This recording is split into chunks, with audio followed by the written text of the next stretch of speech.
from the vault, high atop the pastoral center of the Diocese of Camden, you're listening to Talking Catholic. Hi, everybody, and welcome to another edition of Talking Catholic.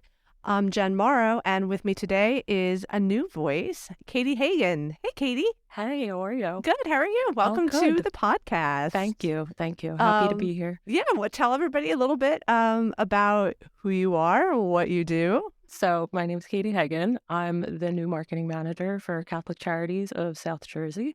So my role is pretty much to promote what we're doing at Catholic Charities and try to get in front of our clients and donors. Great. Now you've been here, about 2 months or so? Going on 2 months. Yeah. 2 months. Okay. So Katie's on the podcast today because we actually have an interview with the executive directors from Catholic Charities across the state. And that was at the beginning of February. And Katie helped organize it and helped put it together and was there as we video recorded it for video. That's right. I just said video twice. And also for the podcast, which you're going to hear now. So we're just doing an intro before we jump into that interview. But Katie, how do you feel like the day went with those Catholic Charities directors? Oh, it was incredible. It was absolutely incredible to have all of the directors and CEOs from across the state under one roof to talk about the work of Catholic Charities. And so we had 5 directors, and we also had the executive director of the New Jersey Catholic Conference, and we also had an audience. Who was in the audience? We had staff from all of Catholic Charities of South Jersey. So from all of our remote offices, everybody came into the Camden office for a staff training day. And so that was who was in the audience. Great. Well, it was my first time with an audience. I know Mike Walsh has done it at the podcast with an audience once, I think, live, but it was the first time that I did questions from the audience, and it was a good time. So again, this is just the intro before we jump into about an hour, or no, as long as this podcast is, 55 minutes of speaking with the executive directors of the Catholic Charities agencies from around the state. And what they were talking about was what the agency does, the clients it serves, as well as Catholic identity. So who you're going to hear from today is you're going to hear me interviewing Kevin Hickey, the Executive Director of Catholic Charities, Diocese of Camden; Scott Milliken, Chief Executive Officer of Catholic Charities, Diocese of Paterson; John Westervelt, the Chief Executive Officer of Catholic Charities, Archdiocese of Newark; Marlene Lao-Collins, the Executive Director of Catholic Charities, Diocese of Trenton; and Julio Coto, the Executive Director of Catholic Charities, Diocese of Metuchen. And when you hear some jocularity between myself and Kevin, and of course myself and Marlene, it's because Marlene and I worked together when I was in the Diocese of Trenton. So there was a little extra ribbing going on there.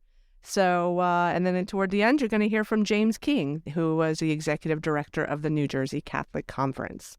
And again, they had gotten together for their usual meeting, and they decided to share some of that day with us and just talk about the good work Catholic Charities does. So thank you, Katie, for jumping on. And everybody tune in to a future podcast where Mike and I will properly drill Katie on everything that she does, how long she's been here, and what she hopes to accomplish.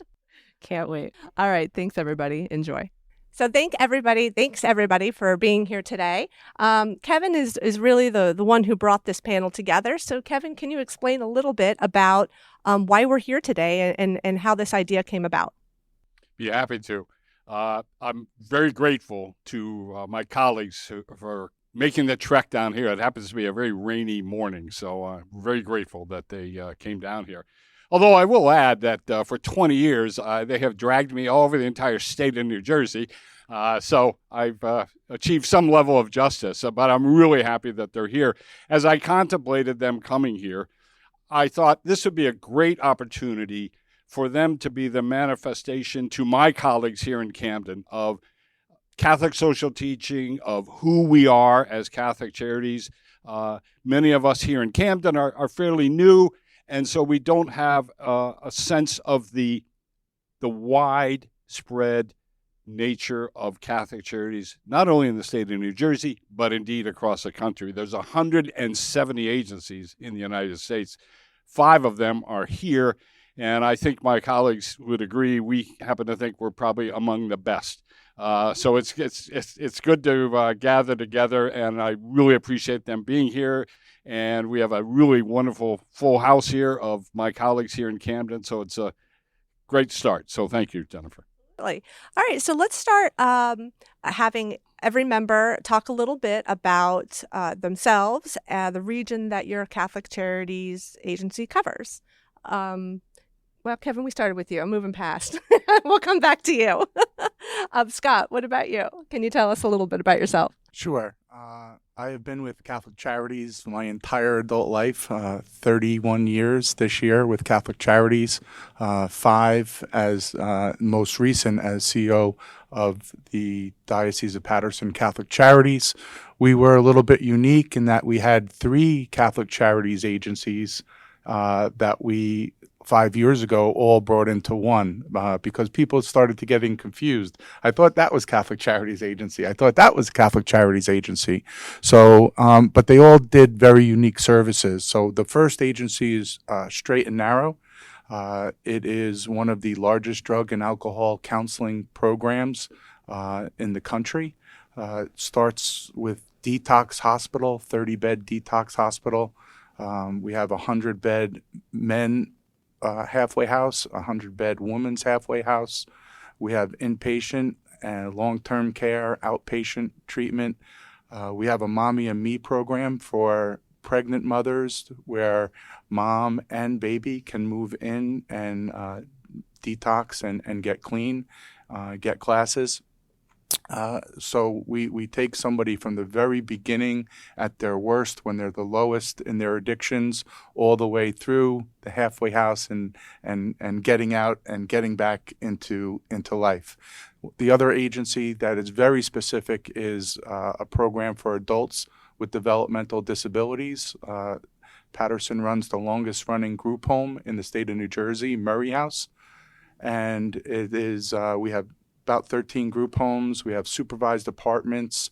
We have an adult training center day program for 50 adults that come Monday through Friday for work at whatever level that they can work at. And we have a Saturday at the program center. And we also have 200 cases for parents who have children with disabilities who still live at home, but our case managers help support those families. Maybe mom and dad need an hour of care before they get home from work. So we provide and link up those services for over 200 families there. And then Catholic Family and Community Services is the last organization that of Catholic Charities that is your typical catch-all Catholic Charities. We used to do foster care and adoption. We have 3 food pantries, thrift stores, special case management for children. We're probably the last resort before a child is pulled from the home. They get to go, our case managers, into the homes and set up a plan and make sure that parents are following the rules and guidelines set up by the case managers and the plan. And we have a large veterans program, one of the largest in the state of New Jersey, that John and I both collaborate with our staff. If you're a homeless veteran, we will get you into housing. We have a lot of the homeless population. We deal with that. So that agency is the catch-all of what you would, most people across the country would think of as Catholic Charities. Thanks, Scott. Well, you mentioned Archdiocese of Newark, so why don't we move on to John? John, can you tell us a little bit about yourself? Thanks, Jen. I've been a little longer than Scott at Catholic Charities. I'm here 40 years. The last 10 years as the CEO of Catholic Charities. I started right out of school. I actually came here as an accountant and have moved myself up through the ranks to CFO and the CEO. Our agency has a lot of like services as the other Catholic Charities do. We have, we actually started, we can reach ourselves back to 1903, which is the beginning of our adoption program. And we have workforce development programs. We have DDD programs, shelter workshops. We have probably the largest and oldest shelter system in the state of New Jersey, 479 beds to right now in effect we have in our shelters. We have children's services. We have mobile response. We have immigration and refugee programs. We have a adult mental health organization to about 4,400 individuals that come in on a yearly basis to see us. We also have Abbott daycares for about 125 individuals, 3 and 4-year-olds. We run a school for disabled individuals, 100 students from the ages of kindergarten all the way up to high school. We also have an affordable housing component of Catholic Charities called Domus Corporation, which manages right now 15 different sites that make up about 579 housing units, and they for seniors, developmentally disabled, veterans, and just single families needing homes. So we have a lot of different services, and I'm happy to be here and share those services and talk about Catholic Charities Archdiocese of Newark. Thanks, John. Marlene, can you tell us a little bit about the Diocese of Trenton? Sure. Well, a little bit about me. Prior to my being executive director, I celebrated my 12th anniversary this past week. Oh, congratulations. I was with the New Jersey Catholic Conference, and Jim will be speaking momentarily for 11 years. And prior to that, I was with the Department of Human Services. So I did a lot of public policy around these issues and Work First New Jersey, homelessness programs, which has been my passion always in terms of advocating for those that have been marginalized and most vulnerable. So Catholic Charities Diocese of Trenton has a broad range of services. Our largest component is behavioral health, our mental health services and substance use. We've moved into a model that integrates the social determinants, right? Homelessness prevention and food insecurity, along with the substance use programs, which is an outpatient, and we also treat pregnant women, and the mental health programs, and it's a holistic. We also provide services for families and children who have faced trauma. So these are counseling services that are trauma informed. And then we have our service area for community services, which focuses on the basic needs, right? When you think about Catholic Charities, you think about feeding the hungry, clothing the naked, and providing shelter for the homeless. And that's what that service area does. And we work collaboratively. There are like 3 buckets, and but we sit at the same table and we work collaboratively to ensure that the people that come through the door, whichever door they come through, that they have access to all of the services that we have, and so that they could move forward in their lives and become stable. Thanks, Marlene. And Julio from the Diocese of Metuchen. Yes. So the Diocese of Metuchen covers Middlesex County, Somerset County, Warren County, and Hunterdon County. We serve about 64,000 clients a year. And like the other Catholic charities, we have behavioral health services, family shelter, men's shelter. We also do preschool programs in New Brunswick. Every county facility does have outpatient counseling. In Middlesex County, we provide youth partial care. We provide mobile response services. And we also do the basic needs. We have a food pantry in Warren County, and we have a food pantry in New Brunswick. We just had our New Brunswick food pantry has turned into a choice food pantry. So instead of giving bags to our clients, they actually walk through the pantry and pick their own foods. We just began that. And that's part of our Unity Square revitalization project, where we do housing, community organization, entrepreneurship for the community, which is kind of different from some of the other programs that are run at different Catholic charities. This is tax credits, and we have a 37-block area which we were revitalizing in New Brunswick. Like Marlene says, all our services are really one-point access. We developed Catholic Charities in Metuchen to be a continuum of services. So when you walk in, if you need counseling, if you need food, if you need childcare, which I left that out, we also do after-school childcare programs in 3 of our counties. And that's when we, by the way, I grew up in Catholic Charities, forgot to tell you about. I've been here since 1984. I was an intern. I did my internship, my bachelor's and my master's degree internship at Catholic Charities, and it was home to me. It's been home to me for almost 40 years. And we do, I know somebody said before, our services are just above any other organization, all the Catholic Charities, with the compassion that we have. And I'm so proud to have the staff that work for us. And those are our services. Thank you.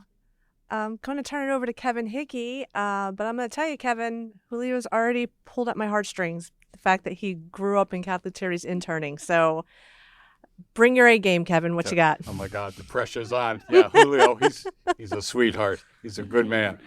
I was listening to my colleagues talk about their respective Catholic charity agencies, and I was thinking about the Eucharistic revival that is going on in this country. And then that got me thinking about an encyclical that Pope Benedict wrote. And I was thinking, the Eucharist, folks out there listening to us, is what is the catalyst for all 5 of these Catholic charity agencies. It's why we exist, to reach out to people. A famous Catholic thinker has said that the Church built Catholic social services, Catholic healthcare, and Catholic education to be bridges into the world. And what you've just been listening to are those particular bridges in Paterson and Newark and Metuchen and Trenton and here in Camden. And I think the best way that I would want to talk about ourselves is Matthew 25 and the corporal works of mercy. And everything we do is key to that. Feeding the hungry, housing the homeless. We have a lot of homeless prevention programs here. We are right now overwhelmed by people coming to us needing to get off the streets. And there is, of course, right now, post-pandemic, an intense shortage in housing and affordable housing. So, and I know all my fellow sister agencies here are similarly stressed. So, if there's a need, I think you can be assured that someone among us here in New Jersey is trying to meet that need. And in fact, I'd want to say we cover all 21 counties in the state. So that's a great achievement. I think every Catholic who may be listening to this should be proud of their Catholic charity agency. Agreed. We've already started off the bat answering like 4 of my questions. So now I get to move on to the 5th question. And we've been talking a lot about the similarities in services and some of the differences as well. So my question would be then, why do you think that the programs develop differently from one Catholic Charities to another across the state of New Jersey? Scott? Well, a lot of folks ask all of us, and all the time, what separates Catholic Charities agencies from all the others? And we're talking about our Catholic social teaching. 3 always just jump right up at me. That we're all made in the likeness and image of God, and we're all serving those people that we may be the last face of Christ some may ever see. And then the moral option for the poor, that a good society is only as good as it treats its most vulnerable members. That's what we're doing. We're treating the most vulnerable people, and it's hard sometimes. It's very hard. And overall, I think everybody would agree, treating people with dignity and respect. That's Catholic Charities. That's providing help and creating hope in somebody's life who might be on the last bit of hope that they have. Many with parents who have children and families, and trying to keep those families together to better themselves. So I think that's what separates all of us from and our organizations and what everybody does here. The only thing that I tell my staff all the time is there's only one thing that I can ever ask of any of you, and that's just be nice. Be nice.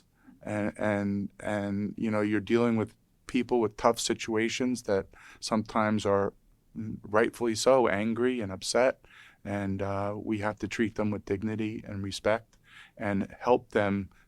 Somebody mentioned Kevin, I think, we're the bridge to get people back into a normal life. So, anybody else want to chime in on that? I think we have a lot of different programs too, because we're looking at the community we serve. Depending on where we're located in the state of New Jersey, we may have different needs. We have a lot of like services. We also have some that only some of us do. And I think it's when you go back to the community and you really see what's the need in our community. Like where we're part of up in North New Jersey. I forgot to mention before, we're in Hudson, Union, Bergen, and Essex counties. 2/3 of our individuals that come to see us are either at poverty or below poverty.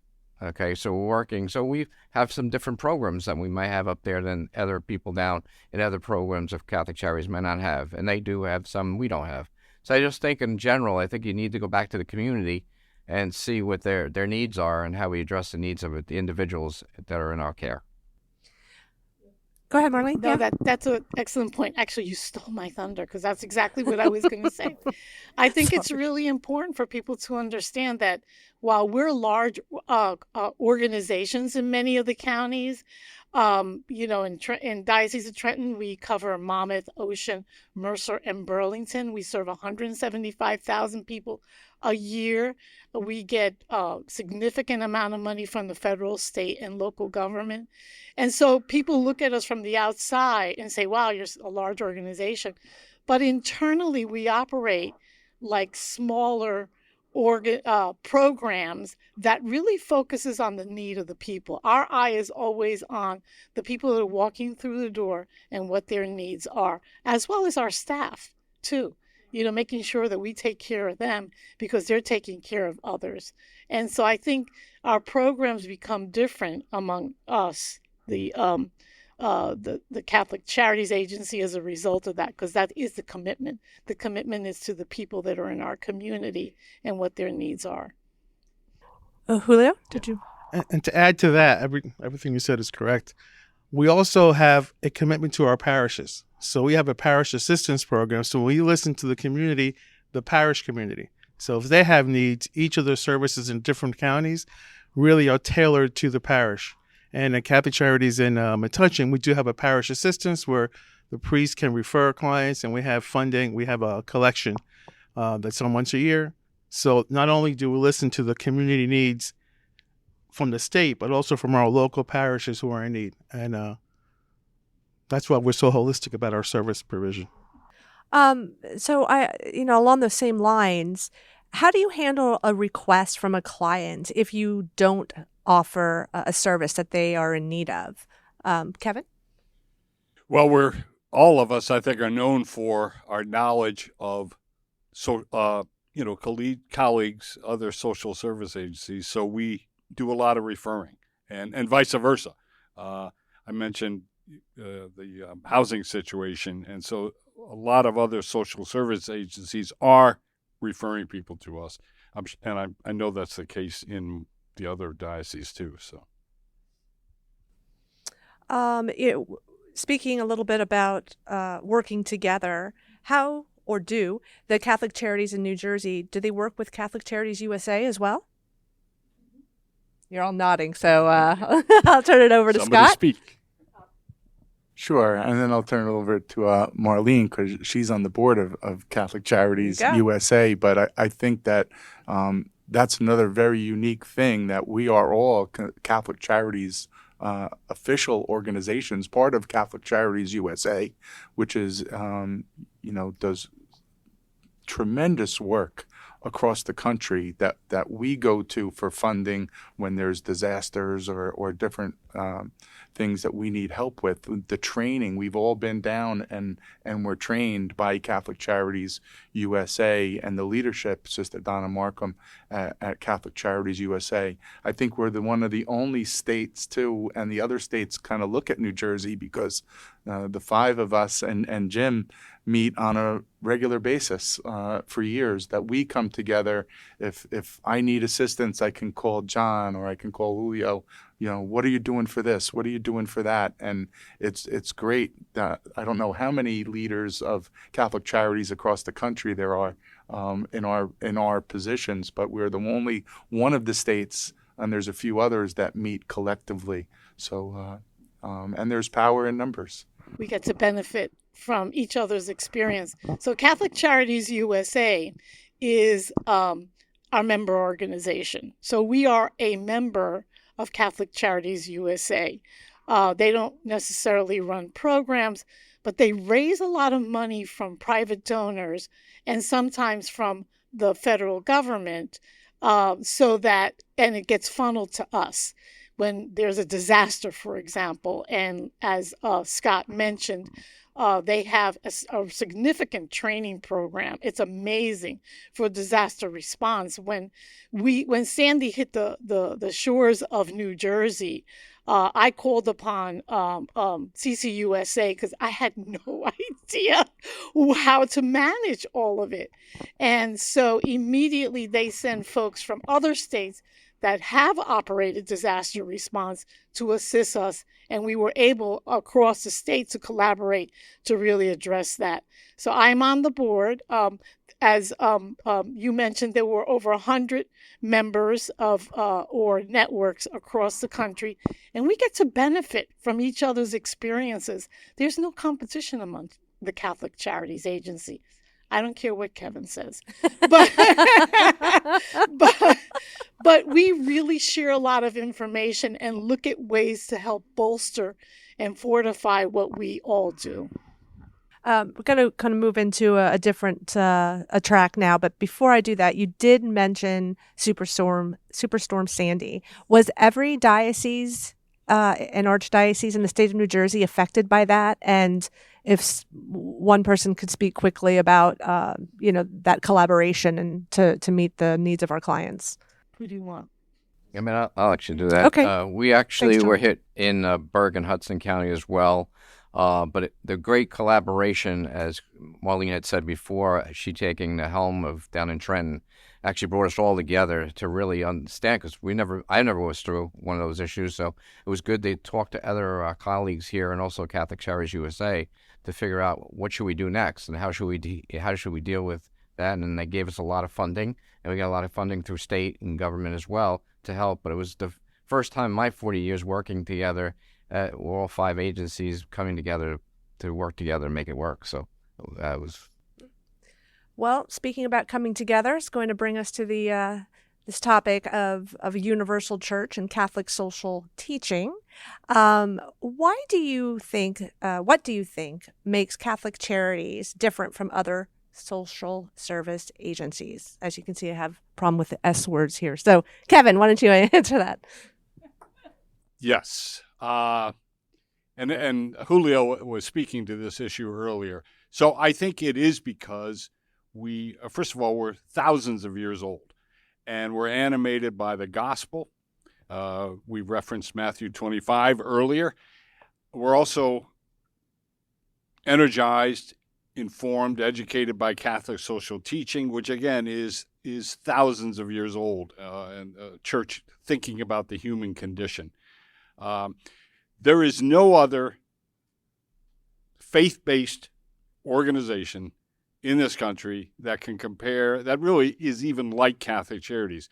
We are directly chartered to serve everyone. The credo is often heard, we serve people not because they're Catholic, but because we're Catholic.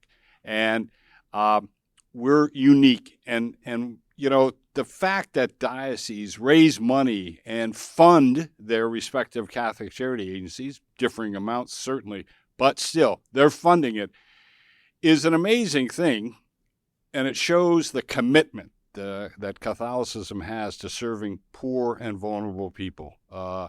I touched the heartstrings of a colleague who recently joined us when I was referencing Vatican II document, St. Pope John the 23rd, the joys and the hopes and griefs of the world are the joys and the griefs and the hopes of the followers of Christ. And that's us. That's what your Catholic Charity Agency is trying to do. is ministered to people who are suffering. So talking about funding a little bit that Kevin mentioned, how do you fund the services you provide, and what role does Catholic identity play in the funding that you pursue? Julio? Sure. So we get funding, it could be United Way, we get fees from clients, state dollars, federal dollars. But the key is that when we go for funding, it's all back to Catholic social teaching. What is the mission? Who has the need? We don't go after the dollar, we go after the need. So if we have a client and we feel it's a homeless population in a certain area, we try to look for funding to help that.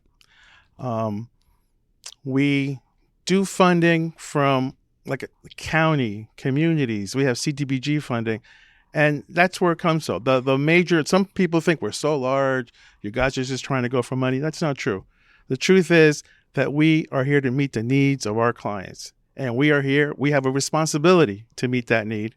And to do that, you need some funding. So wherever we get the funding to try to meet the needs of our clients, that's what we do. And I think all 5 of us have been very successful in meeting the needs of our clients with our different funding sources.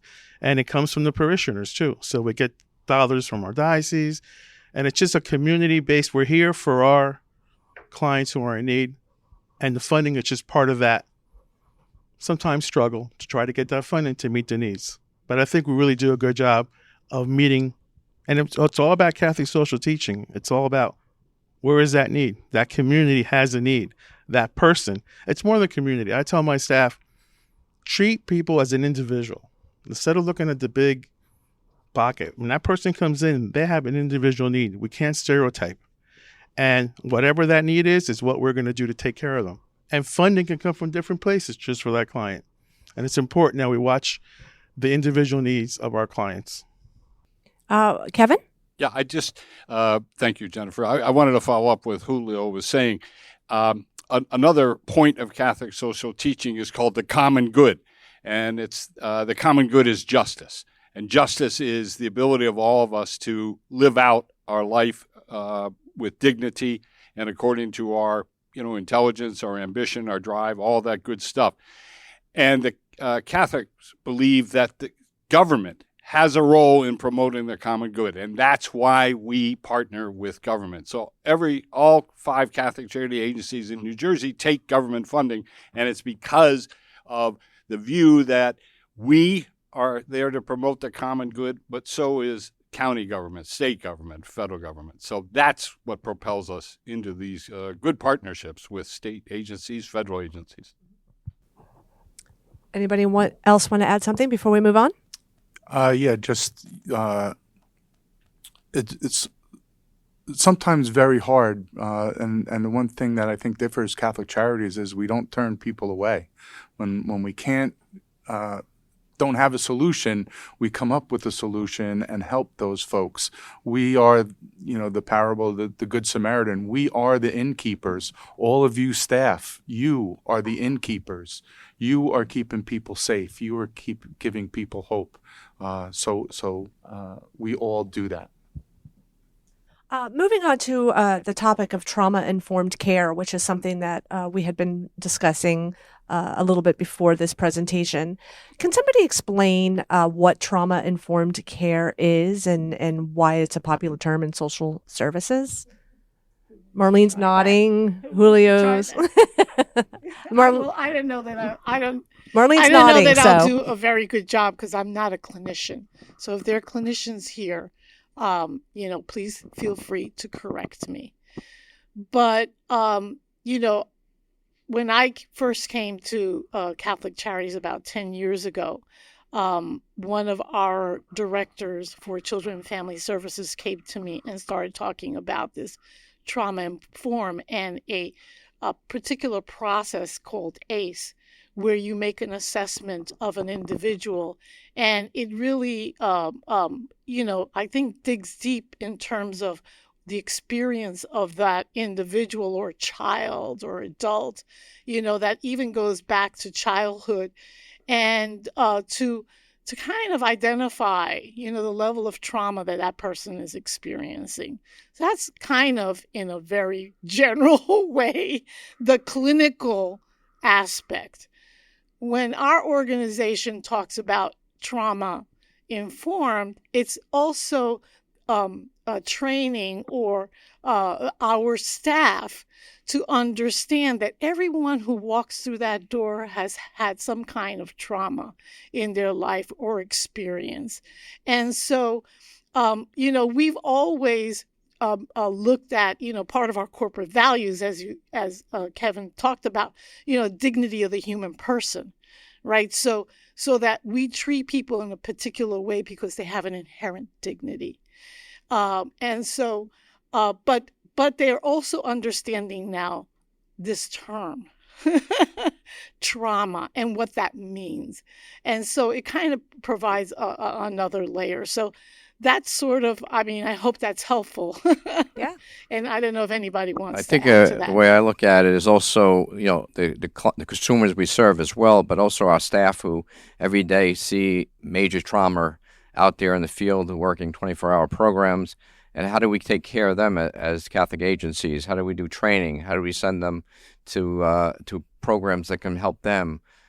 Also, how taking time off, making sure they take some time and be with their families and get out of the 24/7 program for a couple hours just to get out and see other things that might be happening in their lives. So again, I think it's a lot of training and a lot of help from our administration to help our staff get through as much trauma as they see every day, that we know they do.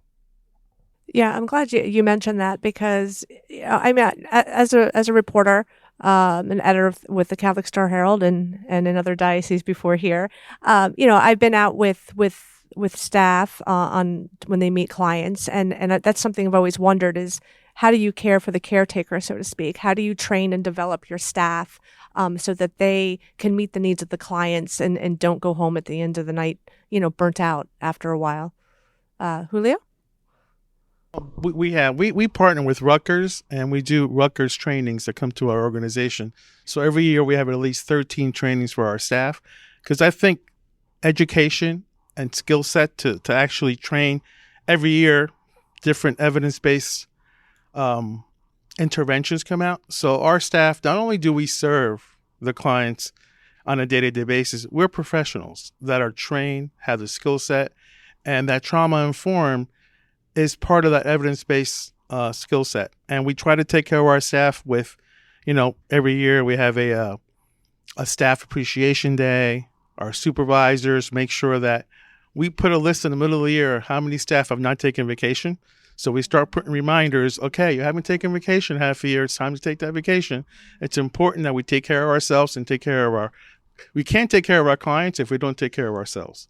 That's kind of my motto. So one last question before we move on to the next part of this presentation, and that is Catholic social teaching has a point called rights and responsibilities. Can you explain what that is for those who might not understand that?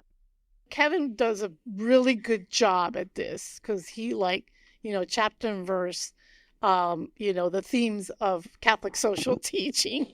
But, as I understand it, we all have the right to have housing, for example, and health care, to live a good life, the fullness of it.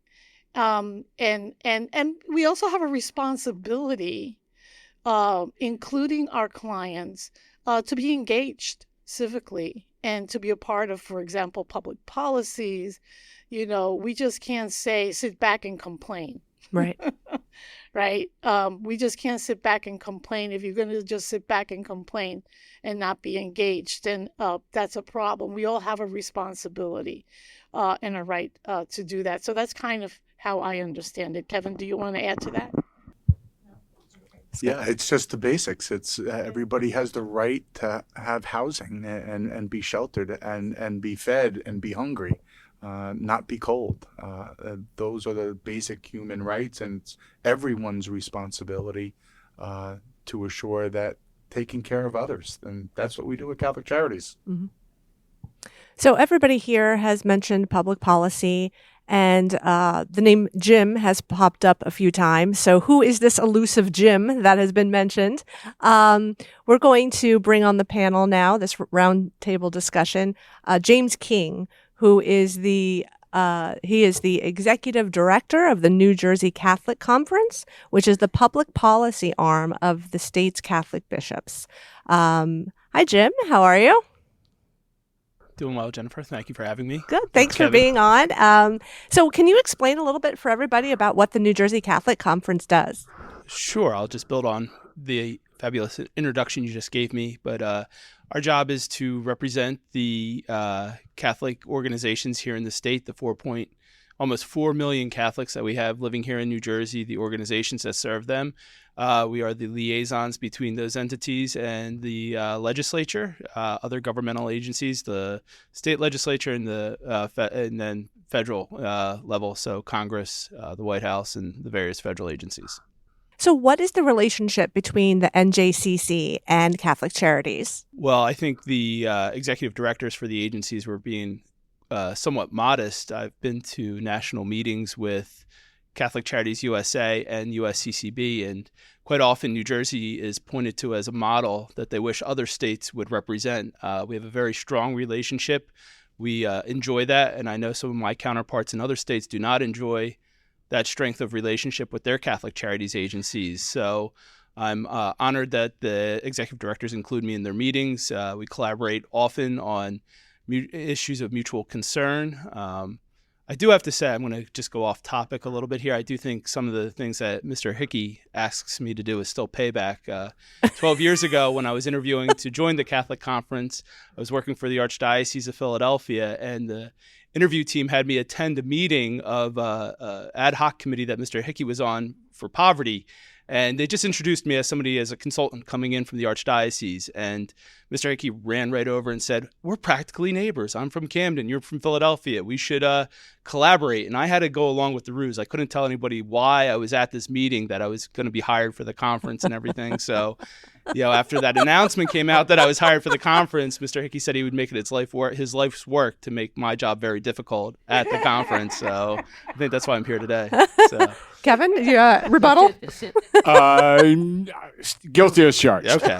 So, but no, it's a strong relationship. It's a relationship that I wish I could see copied in other states. I've been very blessed to work with the Catholic Charities agencies. I've had opportunities to do things that other people at that do conference work, the lobbying work or the public policy work, have not. I've been able to deploy through Catholic Charities to disaster areas after natural disasters for a couple months. That's something you would not see in other states. So it's a strong relationship that we're very blessed to have.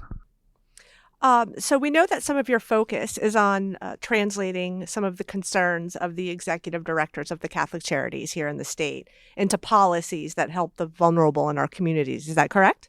Correct. Yeah. What are some of those issues, if you can talk about that or give some examples, and what changes may have been made?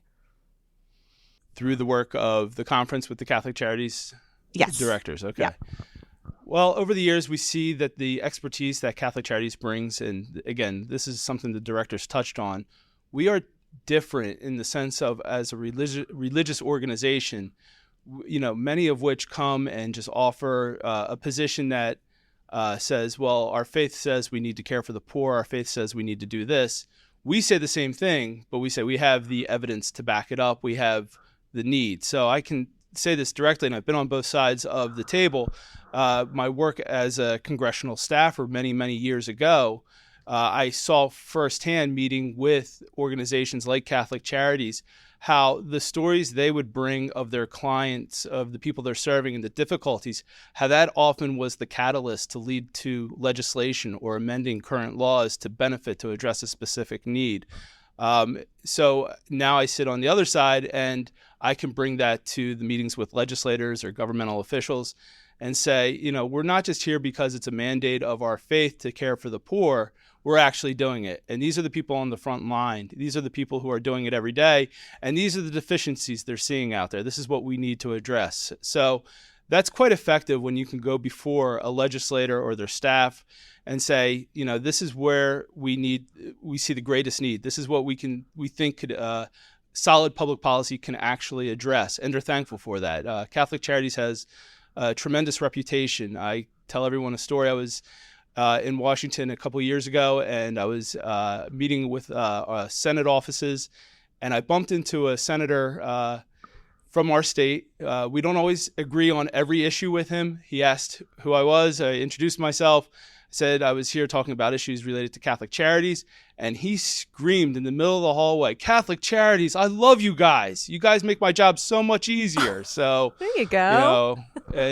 So it was quite a scene to be there. He was making a big deal about us. And, I've seen that on both sides of the aisle, all sides of the political spectrum. Again, going back to when I was a congressional aide, there were times I was doing constituent casework, and the only agency or the only person I could call was the Catholic Charities office in the district I was working in. Wow. So, like you said, you have that unique position of being in the congressional office, and then in your current role. So you've dealt with people one-on-one, just like everybody on this panel and the Catholic Charities staff. So that being said, for anybody that's going to be listening to this or watching this or just in general, how can the public get involved? Is there, contacting your legislators or, helping out Catholic Charities? Like, how can the public get involved to help the NJCC and Catholic Charities? Sure. I think that I wish there was a simple answer to that. I think it's multifaceted. First, it starts with education, self-education. Make yourself aware of the issues that are out there. Look to Catholic Charities to learn more about those issues. Learn about what the church is doing to address those issues through the Catholic Charities agencies. Mm-hmm. Second, if you're not as familiar with it right now, give yourself a little civics 101 lesson. Learn about who your elected officials are in your area, from the local to the state to the federal level. That goes a long way, knowing what legislative district you live in. And then from there, you can come and find resources at the New Jersey Catholic Conference. So we put out our action alerts, we put out statements. We try to keep people informed and be that catalyst when it's appropriate to help them contact their legislators about moving or voting for legislation that would help us. One thing I love about the NJCC is if you're not exactly sure how to contact your legislator or how to write a letter to the editor or a letter to your congressperson, the NJCC has links that you can contact them directly, or they help you with the letter so that basically you put your name and address in, and that's all you have to do. So that is one of the tools that I think the NJCC has that I hope everybody utilizes more often. Jim, can you share the website? Sure, it's very easy. It's njcatholic.org. Okay, it's about as easy as you get. I love it. Jim, thank you so much for being on the panel. We really appreciate it. Thank you, Jennifer. All right, so now we're going to turn it over to some members in our audience who happen to be members of our Catholic Charities staff. We'll have our first question here. Can you say your first and last name? And Lucy Rivera. My question is, do your staff members at your Catholic Charities have to be Catholic? Good question. And that's a good question. And what do you do here? What do you do here at Camden? Me? Yeah. I'm a caseworker. You're a caseworker? Yes. Nice to meet you, Lucy. Thank you. We hire all people. We serve all people. And it's not, we don't ask you, our incoming employees if they are Catholic, but they are expected to respect the Catholic identity and our corporate values. Thank you. Thanks, Lucy. Do we have another question from the audience? My name is Shakira Hopkins, and my question is, what do you think the biggest misconception is about Catholic Charities? They hear Catholic Charities, maybe food, maybe shelter. We're so much more than that. That's our basic. The counseling, you've heard today, all the programs that we provide. So the misconception is that all we are is an organization that gives food and does shelter. And also, the word charity, sometimes you get to know, we're not a handout organization. we try to get the client to get to the net. We're in a journey. We go on a journey with our clients, and if we're out where they're at, and if they need a handout or food, then they have to go. We have case managers to the next step, and we try to make them independent, not dependent on Catholic Charities. So misconception is we give things away. No, we help people get to where they need to be independent with respect and dignity. Thanks for the question. Hi, how are you? Hi, my name is Adriana Luna. I'm a case manager at Catholic Charities, and my question today is, what are the biggest changes you've seen here at Catholic Charities since you started? I've been here 40 years, and I've seen a lot of changes in Catholic Charities and the people we serve. I mean, when I first started, we were a $12 million organization. We're over $50 million today and continuing to serve the needs of the community. But again, a lot of that is going around what the community really needs, and that's why we've grown so big. And I think our biggest hurdles are trying to find funding to keep the community, what we need in the community, be done. So that's a lot of major changes in 40 years I've been here. Thanks for your question. Julio, did you want to add something? I think when I started back as an intern in 1984, I think the sophistication of our organization has changed. We were very small, like John just said. I remember I had to do my own hiring, my own HR, my own accounting.